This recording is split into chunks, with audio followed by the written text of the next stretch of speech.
Since the beginning of the academic year, a student has died every week from suicide. Talk to your family and friend. That can relieve the mental stress by more than 50%. This is from the statistics. International students, they leave their home, their parents, their loved ones back home, and they come here. أعوذ بالله من الشيطان الرجيم. بسم الله الرحمن الرحيم. Welcome back to my YouTube channel. This is your host Jessica with another useful and short message. Mental health, stress, anxiety, one of the most ignored topic of the town. But I came across one of the shocker report, a video from the House of Commons. They were discussing about the mental health of the students, the university students that have been impacted by the COVID situation, by the online classes and the burden of the fee, the grades and the exams, everything.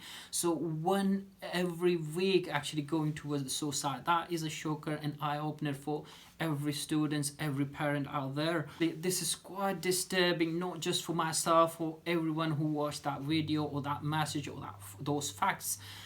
When I watched that, straight away it came to my mind, is there anything I can do for myself? Obviously, I'm not a doctor, I'm not a neuro, I'm not an expert in the mental health, but what I do know that if you talk to your family and friend, that can relieve the mental stress by more than 50%. This is from the statistics. So do consider me as your friend, as your family member, as your elder, as your mentor, whatever you call it. I mean, if I can help you, that would be my pleasure. I will leave my contact number, my contact details below.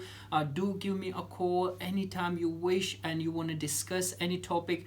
I don't want to grab your personal details. Obviously, this is just for your mentality, your help. Obviously, we are in the same sort of situation. If we can help each other, that's the best way we can overcome this pandemic, this situation. That's all my message is. Obviously, the COVID is not just for the students. It has disturbed all walks of life, so we are not in our own silos, or we are not the ones targeted, but it's just for everyone's. But obviously, in particularly, I would say for the international students, they leave their home, their parents, their loved ones back home, and they come here, especially in this sort of situation where we are in the lockdown and they are restricted to their own rooms with no one to talk to.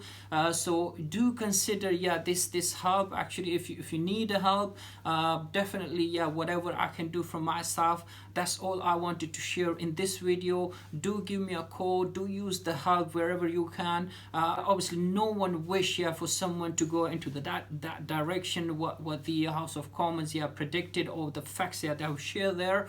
That's all my messages. I mean, if you can take the help on time, that's the best message. I mean, we can share with the rest, with the loved ones as well. So guys, I will add a short clip from the House of Commons discussion at the back end of this video. If you do get a chance, do visit that eye-opener for everyone's, not just for the students but for the parents as well. Actually, let's help each other, keep smiling and share the love. Thanks for watching. 324762 and 552911 relating to university tuition fees. I would like to place on record my thanks to Miriam Helmers, Sophie Quinn, Victoria Seryuk-Zańska, and Maya Ostroskva, and Georgina Henderson for creating these petitions, which have over 980,000 signatures collectively, a very significant number. The petitions are as follows, listed in matching order to the creators I've just mentioned: to require universities to reimburse student tuition fees during strike action, to reimburse all students of this year's fees due to strikes and COVID-19, to refund university students for third semester tuition 2020, to require universities to partially refund tuition fees for 2021 due to COVID-19, and to lower university tuition fees for students until online teaching ends. While each petition differs slightly, each has a common thread running through them. That being, hundreds of thousands of students are aggrieved they've not received adequate value for money from the universities. What is clear, what I want to make it clear, as the committee has heard in evidence, university staff themselves have gone to extraordinary lengths to provide teaching during the pandemic. Too many petitioners. The fault lies at the door of the universities. For the last 30 years, Sir David, school leavers have been told repeatedly by government and the media a university degree is the best, if not only option, towards a fulfilling career. For many, gaining a place at university is the culmination of a lifelong dream. However, it comes at a cost. English universities can charge up to £9,250 a year in tuition fees.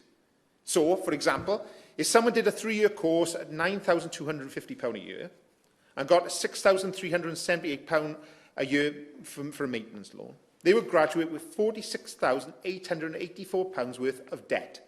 That is before interest is added.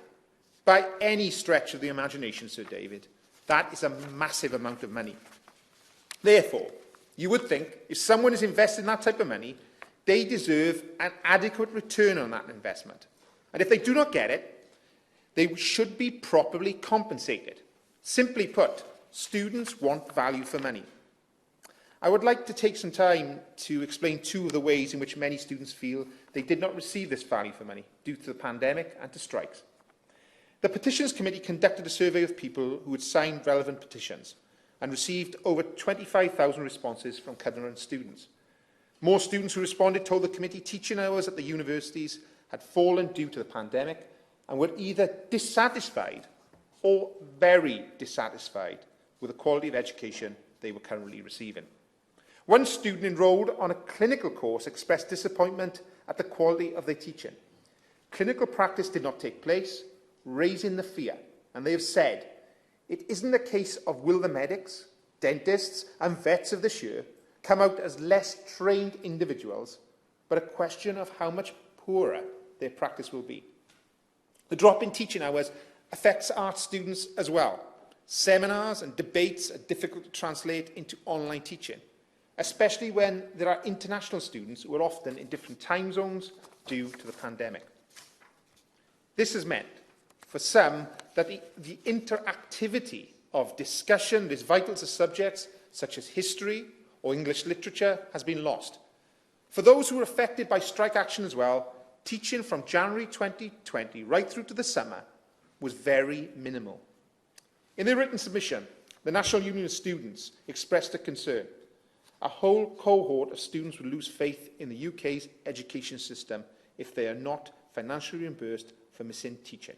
Victoria Sayurzenka, the petition creator for the petition to refund student tuition fees for the third semester of 2020, has told me that among those she has spoken to across different universities, comparing the quality of education we were promised to what we have right now is shocking. She explained that students felt very let down and found it difficult to engage in their learning in the same way. Reduced contact hours, a struggle to engage students in online learning, a lack of mental health support, and a lack of connectivity with tutors all contributed to a far reduced experience. The pandemic has meant that universities have been forced to adapt the way they provide teaching. But government's delay in giving clearer guidance has often meant rushed decisions. Georgia Henderson, creator of the petition to lower tuition fees until online teaching ends, has echoed this, saying there has been a lack of clarity from the government surrounding plans of actions for students. By encouraging students to return with the promise of a mix of in-person and online courses, many, in fact, found themselves being taught wholly online.